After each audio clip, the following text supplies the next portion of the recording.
Bom, a minha aula, então, gente, é sobre intervenções farmacológicas e não farmacológicas para a prevenção de delírio nos pacientes críticos. É um artigo que foi publicado na Intensive Care em agosto desse ano.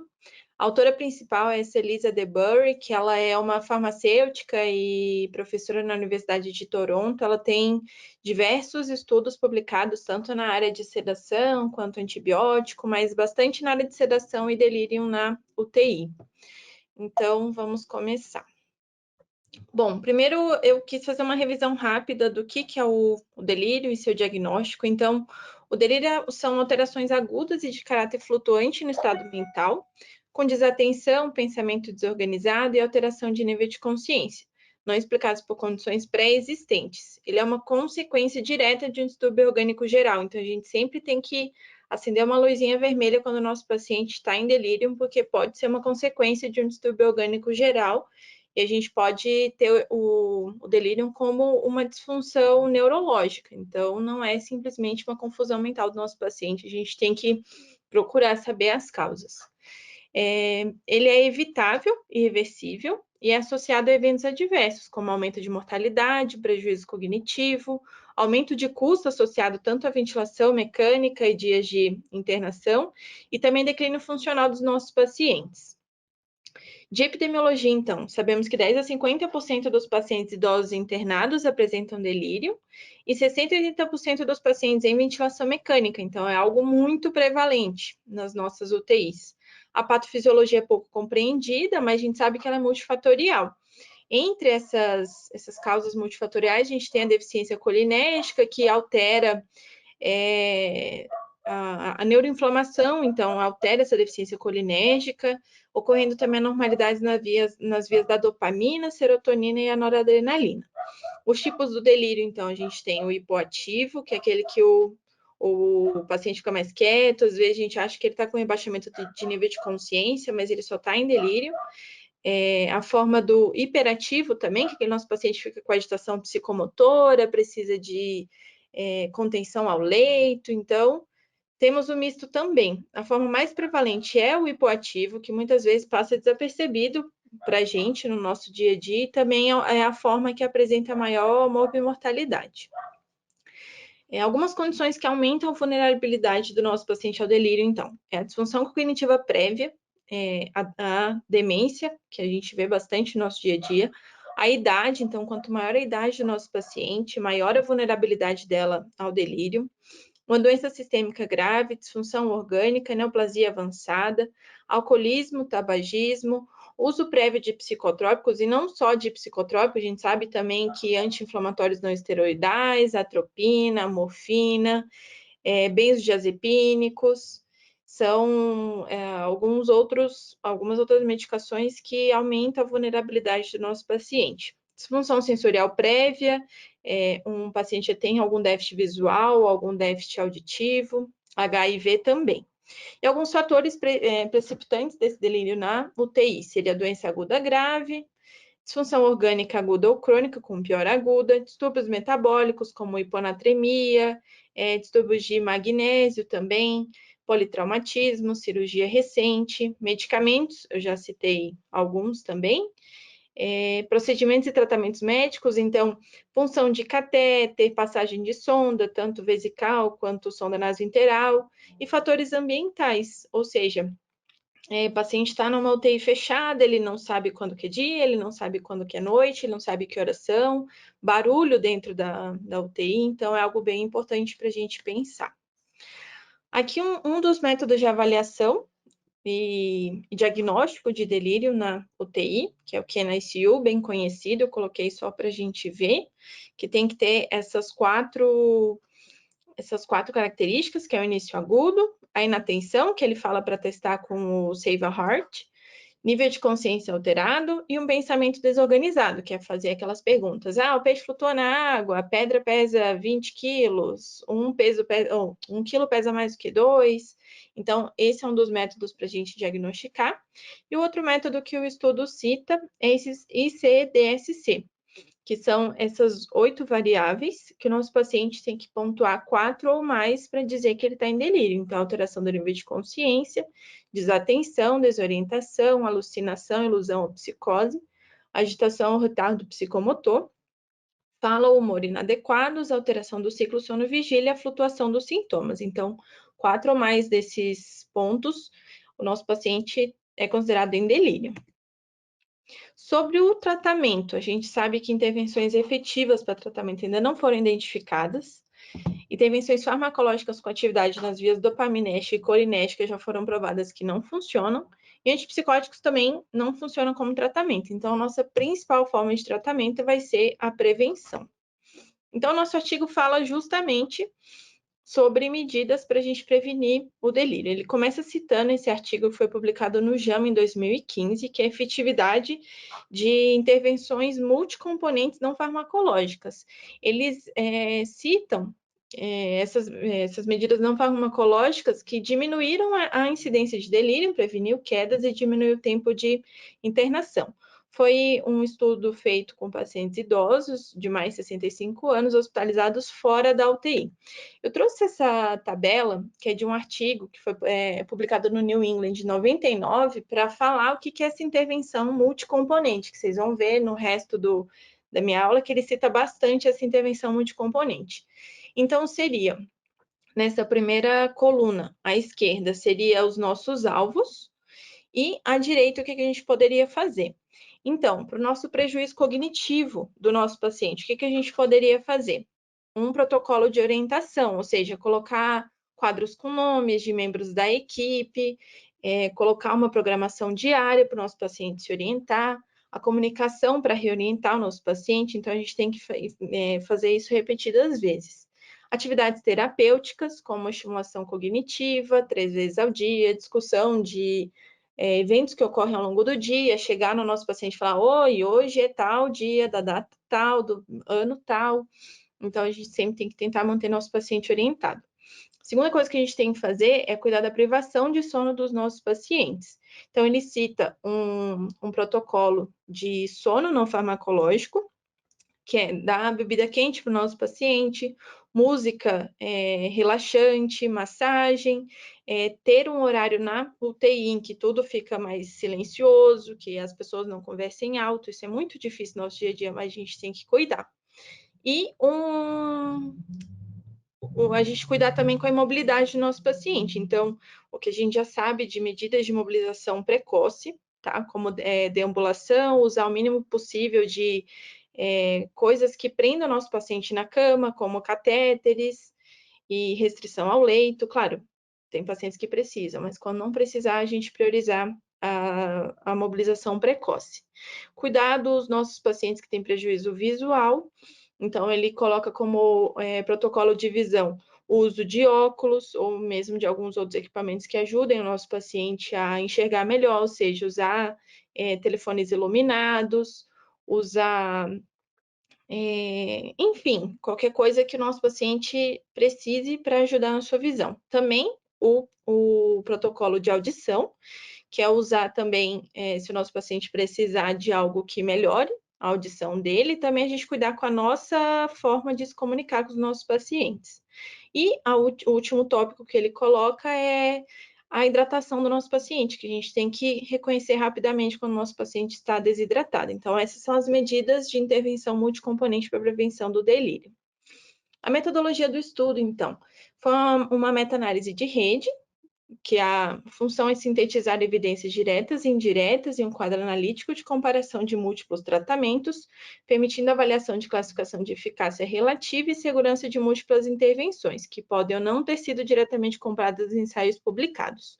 O objetivo primário do estudo é a prevenção de ocorrência de delírio, e o objetivo secundário são os números de dias livres de delírio, dias sem coma, duração do delírio, gravidade, incidência do delírio subsintomático, duração de ventilação mecânica, tempo de permanência, mortalidade e desfechos a longo prazo. Eles, então, fizeram um registro prospectivo da revisão e publicaram esse protocolo. Foram revisados ensaios randomizados ou quase randomizados de intervenções farmacológicas, não farmacológicas, multicomponente e estratégias de sedação. Foram incluídos, então, artigos que falavam sobre incidência e prevalência de delírio, e foram excluídos aqueles em que o foco foi no tratamento, as intervenções fora da UTI, então é um estudo apenas com pacientes de UTI, e estudos também que tiveram tratamentos apenas no pré ou no intraoperatório.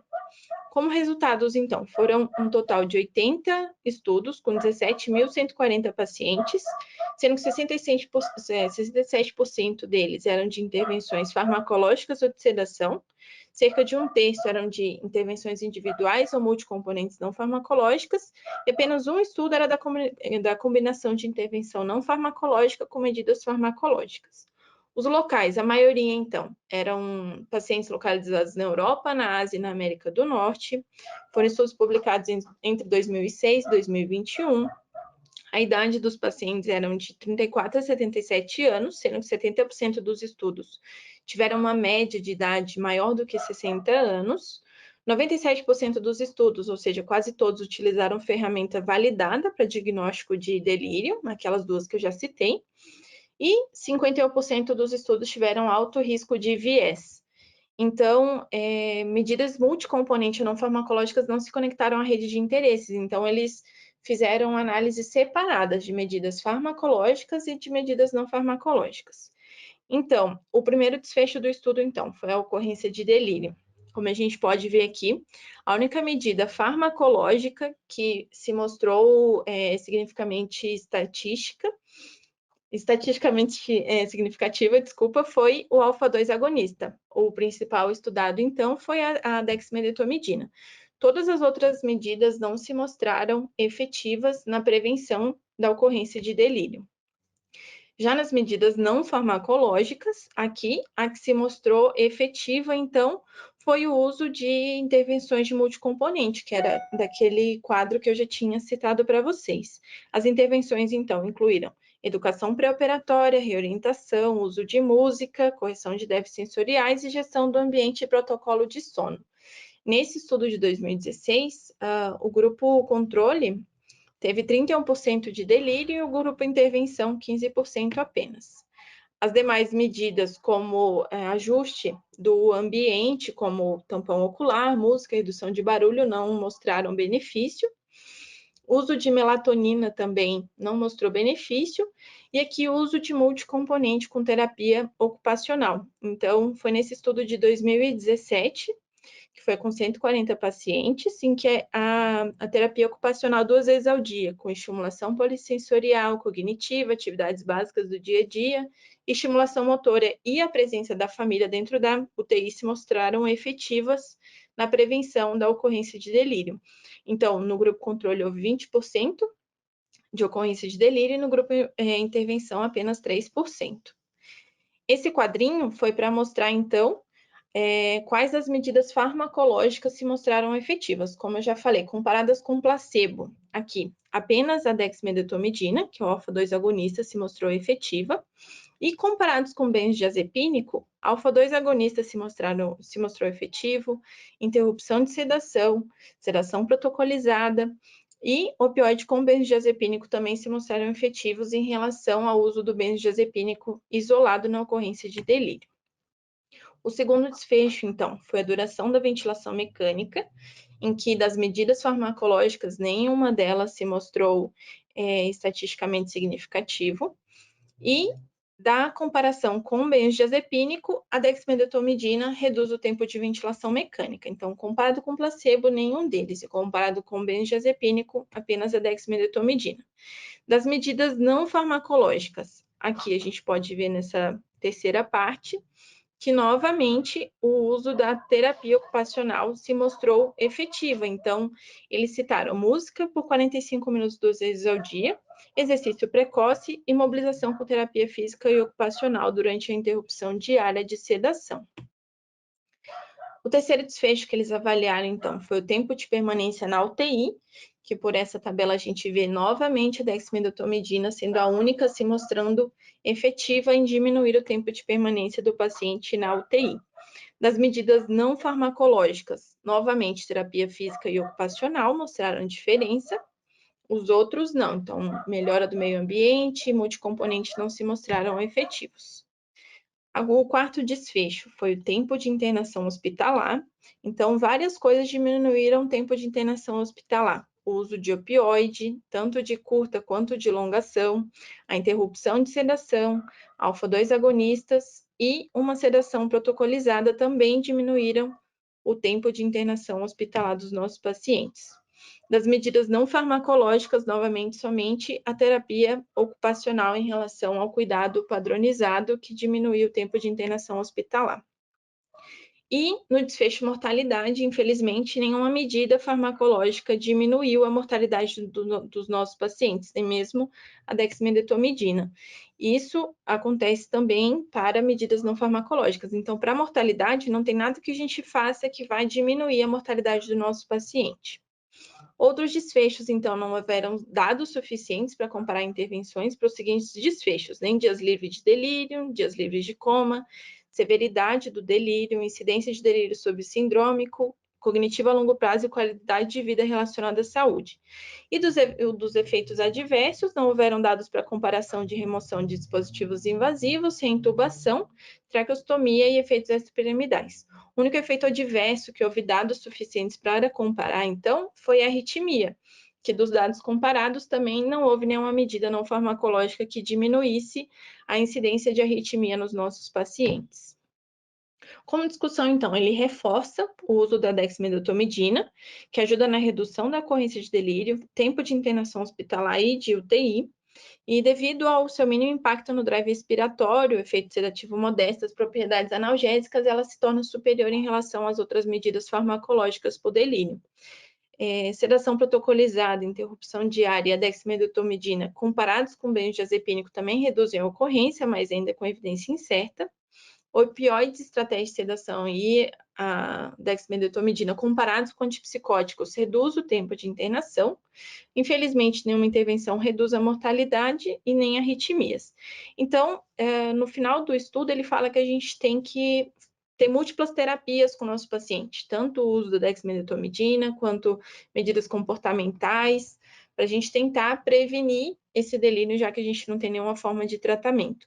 Ele cita esse artigo também, que foi publicado em 2019, falando sobre o uso de antipsicóticos, que não mostrou nenhuma diferença de uso do haloperidol comparado com placebo, tanto na incidência ou na duração do delírio, tempo de internação ou mortalidade. Então, é algo que às vezes a gente usa para tampar um buraco, mas é algo que não muda em nada para o nosso paciente. Então, houveram pontos fortes do artigo, que foi uma ampla gama de intervenções estudadas, uma pequena restrição quanto à linguagem, tamanho das amostras, tipos de intervenção e tipo da população envolvida.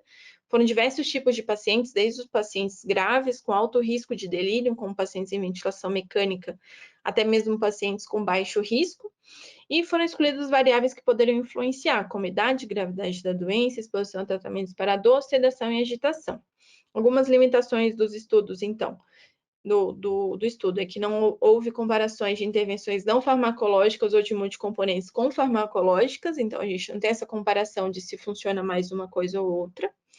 É necessária, então, uma investigação mais aprofundada de estratégias não farmacológicas e não houveram relatos, então, de desfechos como gravidade de delírio, tempo de resolução, qualidade de vida e sofrimento emocional dos nossos pacientes. Então, algumas mensagens para levar para casa, que na falta de intervenções efetivas, nosso tratamento vai ser realmente prevenir o delírio. A dexmedetomidina previne o delírio quando comprada ao placebo ou benzodiazepínicos. Estratégia de minimização de sedação também pode prevenir o delírio, então a gente sempre cuidar com usar o mínimo possível de sedativos nos nossos pacientes, pelo mínimo de tempo necessário também, não ser aquelas sedações que liga a sedação, deixa 3 dias. E antipsicóticos, infelizmente, não previnem delírio. E é isso.